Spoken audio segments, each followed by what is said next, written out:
Hello dear student, आप सभी का स्वागत है मेरे यूट्यूब चैनल पर। दोस्तों आज हम पढ़ने वाले हैं पॉलिटिकल साइंस का थर्ड चैप्टर नियोजित विकास की राजनीति। ये दोस्तों वन शॉट वीडियो है, इसके अंदर सभी इंपॉर्टेंट टॉपिक और क्वेश्चंस को कवर किया गया है आपके बोर्ड एग्जाम से रिलेटेड। दोस्तों चलिए आज की क्लास को हम शुरू करते हैं, ठीक है, बिना किसी देरी के साथ। और दोस्तों मैं आपको एक बात बता दूं, इस चैप्टर से केवल 2 ही मार्क्स का आपके एग्जाम में आने वाला है, तो उसी हिसाब से हम इसको पढ़ेंगे, ठीक है। तो आइए, तो देखिए पहला टॉपिक है आजादी के समय विकास के सवाल पर प्रमुख मतभेद क्या थे, और क्या इन मतभेदों को सुलझा लिया गया। तो दोस्तों देखिए हमारे पास जो पहला आज़ादी के सामने जो विकास के सवाल पर मॉडल क्या था। तो दोस्तों उस समय विश्व के अंदर 2 मॉडल सबसे ज़्यादा फेमस थी, एक था पूंजीवाद और दूसरा समयवाद। तो दोस्तों भारत ने ऐसे में क्या अपनाया, मिश्रित अर्थव्यवस्था अपनाया। दोस्तों क्या अपनाया भारत ने, मिश्रित अर्थव्यवस्था अपनाया, ठीक है। तो आइए पहले देखिए 2 प्रमुख मॉडल के बारे में जान लेते हैं। पूंजीवाद मॉडल, दोस्तों पूंजीवाद मॉडल कहाँ का था, आप लोग बताइए कमेंट करके। पूंजीवाद कहाँ पे था, अमेरिका में था ना, हाँ तो कमेंट कीजिए। देखिए पूंजीवाद मॉडल पश्चिमी देशों जैसे अमेरिका का बाजार आधारित अर्थव्यवस्था जिसमें औद्योगिकरण पर निजी संपत्ति को बढ़ावा दिया जाता था। दोस्तों इसका मतलब क्या है कि यहाँ पे प्रॉफिट की बात की जाती है पूंजीवाद के अंदर, ठीक है।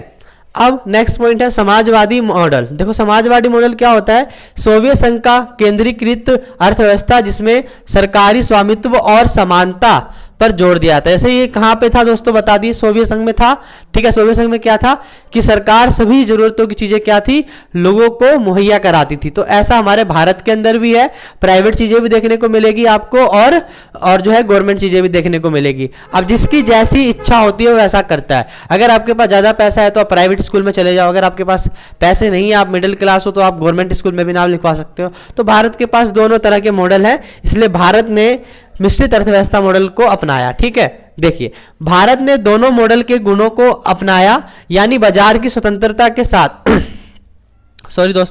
बाजार की स्वतंत्रता के साथ सरकारी हस्तक्षेप यह भारत के बहुमुखी विकास के लिए उपयुक्त था दोस्तों, ठीक है। मतलब भारत में अमीर वर्ग के और गरीब वर्ग के और मिडिल क्लास सभी लोगों का ध्यान रखा गया। उसी के तहत भारत ने अपनी अर्थव्यवस्था कौन सी अपनाई दोस्तों, मिश्रित अर्थव्यवस्था अपनाई, ठीक है। चलिए नेक्स्ट पॉइंट पर चलते हैं। पर इतना पता होना चाहिए दोस्तों कि आप लोगों को कि पूंजीवादी कहाँ की थी और समयवादी कहाँ की थी। अमेरिका की थी और पूंजीवादी अमेरिका की थी और समयवादी हाँ सोवियत संघ की थी, ठीक है, बहुत बढ़िया। आइए दोस्तों अब वामपंथी दक्षिणपंथी क्या था, इनके विचार क्या थे दोस्तों ये समझ लो, ठीक है। मतलब राइट विंग और लेफ्ट विंग या लेफ्टिस्ट या राइटिस्ट देखो क्या थे। पहले वामपंथी समझ लेते हैं। देखिए गरीब और पिछड़े वर्गों के समर्थन में काम करते थे। मतलब 2 वर्ग थे, मतलब विचारधारा होती है, देखो वामपंथी और दक्षिणपंथी, ठीक है। अब वही समझ लो, ठीक है। देखिए तो गरीब और पिछड़े वर्गों के समर्थन में काम करते थे, सरकारी नीतियों में सामाजिक समानता और कल्याण पर जोर देते थे, समाजवादी विचारधारा के समर्थक थे।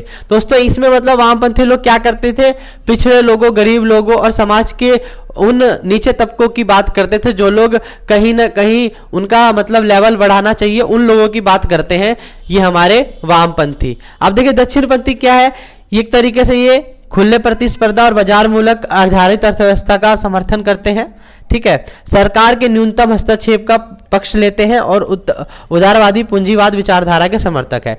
तो वामपंथी और दक्षिणपंथी केवल दोस्तों ये नहीं, सीधा आप समझ लो कि ये समयवादी विचारधारा से प्रेरित है और ये किससे, पूंजीवादी विचारधारा से प्रेरित है। इसके अंदर क्या बात कही जा रही है, इसमें गरीब और अन्य पिछड़े वर्गों की बात की जा रही है, इसमें समाज के विकास की बात की जा रही है।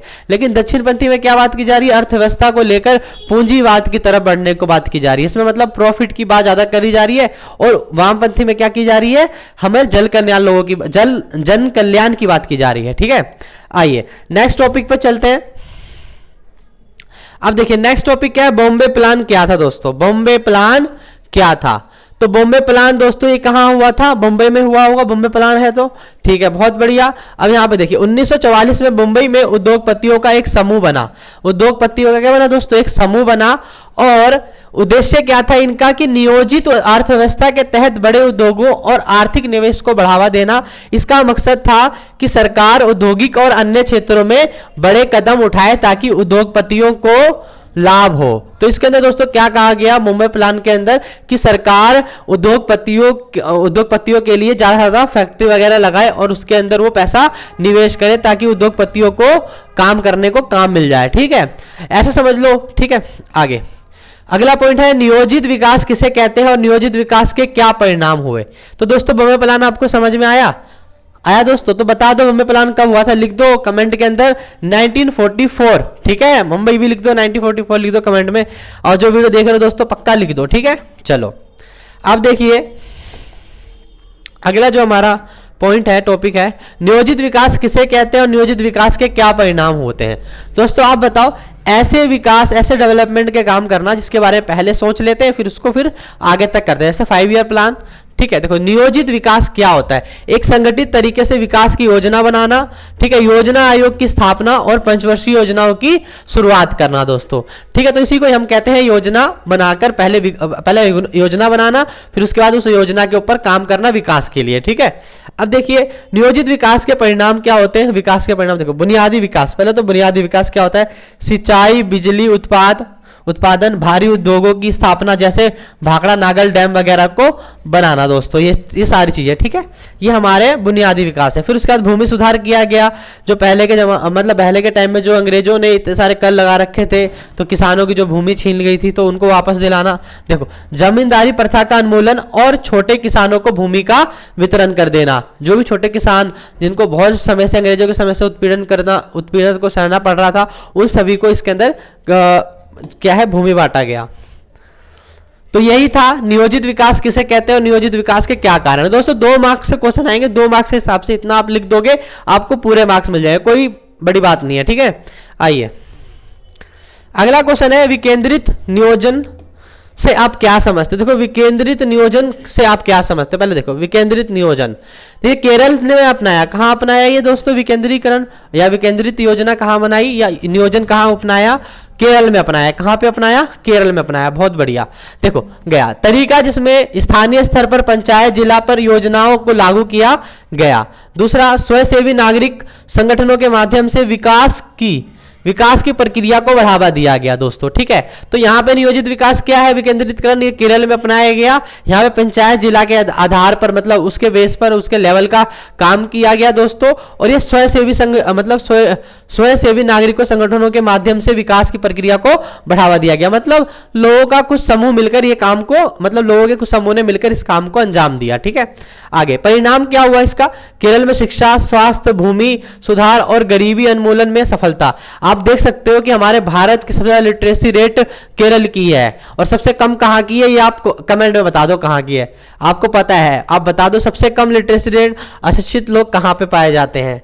ठीक है, सेकंड पॉइंट है हमारा साक्षरता दर में वृद्धि और मृत्यु दर में कमी होती है, क्योंकि अब वहां के लोग क्या हो गए, मतलब समझदार हो गए, लोगों में अवेयरनेस फैलाई जिसके तहत उनको पता चल गया क्या करना है क्या नहीं करना है, कैसे रहना है, साफ सफाई का कैसे ध्यान देना है, शिक्षा स्वास्थ्य पर, इन सब चीजों पे, और गरीबी को हटाना है, उनका उन्मूलन करना है, ये सारी चीजें इन्होंने बहुत ध्यान दिया इन सब चीजों पर। ठीक है, ये भी आपका दो मार्क्स का क्वेश्चन बन सकता है, क्योंकि आपको मैं पहले बता रहा हूं इस चैप्टर में से ज्यादा नहीं, सिर्फ 2 मार्क्स के ही हमारे आने वाले हैं। ठीक है, बोर्ड एग्जाम में। अब देखिए ऑपरेशन फ्लड से आप क्या समझते हैं। ऑपरेशन फ्लड दूध क्रांति क्या थी, ये डॉक्टर वजीर कुरियन है जिन्होंने इसकी क्रांति लाई थी। ठीक है, अब देखिए ऑपरेशन फ्लड 1970 दशक में एक ग्रामीण विकास कार्यक्रम शुरू किया गया। मतलब ग्रामीण विकास कार्यक्रम जिसे मतलब लोगों को जो केंद्रों से मतलब कि उनको मार्केट में जोड़ा गया, मार्केट से जोड़ा गया उन लोगों को।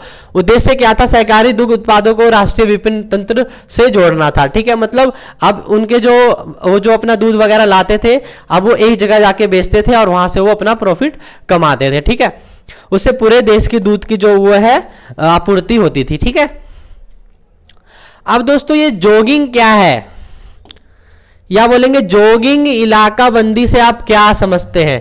ठीक है दोस्तों, जॉगिंग इलाका, ठीक है, इलाका बंदी कहते हैं, जॉगिंग का मतलब होता है इलाका बंदी। ठीक है, अब देखिए जॉगिंग एक इलाका बंदी नीति जिसके तहत राज्यों के बीच व्यापार की अनुमति नहीं होती है। यह नीति 1960 के दशक में बिहार राज्य में सबसे पहले क्या किया गया था, लागू किया गया था। बहुत बढ़िया दोस्तों, ठीक है।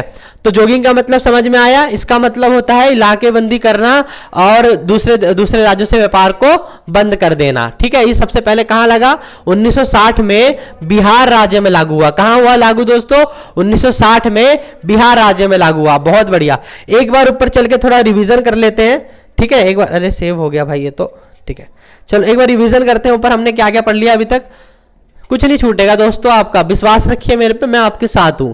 अभी तो एमसीक्यू की भी वीडियो लानी है, अभी फिर उसके बाद मैप की भी वीडियो लानी है, और उसके बाद चित्र की वीडियो लानी है दोस्तों। काफी सारी वीडियो है अभी जो हमें लानी है, जिससे आपको मदद मिलेगी आपके एग्जाम में 90+ करने का, ठीक है। तो आइए एक बार फिर से देख लेते हैं क्या था फटाफट, ठीक है दोस्तों। ये तो हमारा चैप्टर हो गया। आजादी के समय दो मॉडल कौन कौन से थे दोस्तों? साम्यवादी, पूंजीवादी। भारत ने क्या अपनाया? मिश्रित अर्थव्यवस्था अपनाया। बहुत बढ़िया, ठीक है। अब आगे चलो, वामपंथी दक्षिणपंथी क्या है दोस्तों? ये दो तरह की विचारधारा है, ठीक है। वामपंथी में क्या गरीबी उन्मूलन और समाज कल्याण की बात करते हैं, लेकिन दक्षिणपंथी में किस चीज की बात करते हैं दोस्तों? बताओ। पूंजीवाद की बात करते हैं, प्रॉफिट कमाने की और ध्रुवीकरण की ज्यादा बात कर दी जाती है इसके अंदर। बहुत बढ़िया। अब आगे, बॉम्बे प्लान क्या था? तो मैंने बोला ना 1944 लिखना है, कमेंट में लिखो, ठीक है। 1944 में हुआ था, एक ये उद्योगपतियों का समूह था, इन्होंने सरकार को बोला था कि आप मतलब इन्वेस्ट करो उद्योगों में ज्यादा इन्वेस्ट करना था इसमें, ठीक है। आगे क्या है अगला पॉइंट? नियोजित विकास किसे कहते हैं? तो नियोजित विकास मतलब पहले प्लान बना लेना, फिर उस प्लान के तहत काम करना विकास का, ठीक है। और इसी के जरिए कौन सा? पंचवर्षीय योजना आया गया था, ठीक है, लाया गया था। बहुत बढ़िया। नियोजित विकास के परिणाम क्या हुए? बुनियादी विकास में इसमें भाखड़ा नागल बांध ये सब बना, और भूमि सुधार हुई, जिसके अंदर छोटे किसानों को भूमि वितरण किया गया। बहुत बढ़िया। अब उसके बाद विकेंद्रीकरण नियोजन क्या समझते हैं इससे?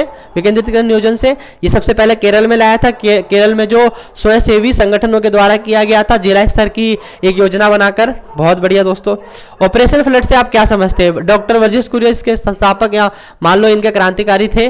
1970 दशक में ग्रामीण कार्यक्रम शुरू किया गया, जिसमें ग्रामीण लोगों को राष्ट्रीय विपिन तंत्र से जोड़ा गया। चलो बहुत बढ़िया। अब आगे है जॉगिंग। इलाकाबंदी से आप क्या समझते हैं दोस्तों? तो ये सबसे पहले बिहार में लगा था। कब? 1960 के दशक में बिहार में सबसे पहले ये लागू हुआ था, ठीक है। बहुत बढ़िया। अब उसके बाद दोस्तों अब हमारा है लास्ट क्वेश्चन, ठीक है। दूसरी पंचवर्षीय योजना के दौरान औद्योगिक विकास का बनाम कृषि विकास का विवाद चल रहा था। इस विवाद में क्या तर्क दिए गए थे दोस्तों? आपको बताना है कि इस विकास के अंदर क्या तर्क दिया गया था। जब दूसरी पंचवर्षीय योजना आई थी तो उसके अंदर कृषि और किस पे, उद्योग को लेकर विवाद चल रहा था कि मतलब किस पे सबसे ज्यादा पैसा इन्वेस्ट किया जाए। तो आइए पढ़ते हैं, कृषि बनाम उद्योग।